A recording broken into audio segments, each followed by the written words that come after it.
Praise the lord. నీ పరిస్థితి నిద్రిస్తూ ఉంది కానీ చనిపోలేదు. ఆమేన్. మార్కు సువార్త 5వ అధ్యాయం 21వ వచనం నుంచి మనం చదివినట్లయితే, యాయీరు తన కుమార్తె చావనయ్యున్నదని యేసుక్రీస్తు ప్రభువారి దగ్గరికి వచ్చి, అయ్యా కుమార్తె బ్రతుకున్నట్లు నీ చేతులు తన మీద ఉంచుమని చెప్పేసి బ్రతిమలాడుతున్నప్పుడు యేసుక్రీస్తు ప్రభువారు యాయీరు ఇంటికి వెళ్తూ ఉంటాడు. అక్కడ నీ కుమార్తె చనిపోయింది అని చెప్పేసి అందరూ ఏడుస్తూ ఉంటారు. యేసుక్రీస్తు ప్రభువారు చెబుతున్నటువంటి మాట ఏంటో తెలుసా?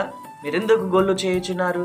ఈ చిన్నది నిద్రించుచున్నది కానీ చనిపోలేదు అని చెప్పి లోనికి వెళ్ళి ఆ చిన్నదానిని ముట్టి తలిత్తాకుమి అని చెప్పగానే ఆ చిన్నది లేస్తూ ఉంటుంది. ఈరోజు నువ్వు ఏ పరిస్థితిలో వెళ్తూ ఉన్నా సరే, ఒకవేళ నువ్వు అనుకుంటూ ఉన్నావేమో నా పని అయిపోయింది, నా వల్ల కాదు అని చెప్పేసి, కానీ ఈరోజు యేసుక్రీస్తు ప్రభువారు నీతో చెబుతూ ఉన్నారు, నీ పరిస్థితి చనిపోలేదు, నిద్రిస్తూ ఉన్నది అంతే. దేవుడు గొప్ప కార్యాన్ని జీవితంలో చేయబోతున్నాడు. ఆయన యందు విశ్వాసం ఉంచు, ఆయన యందు నమ్మిక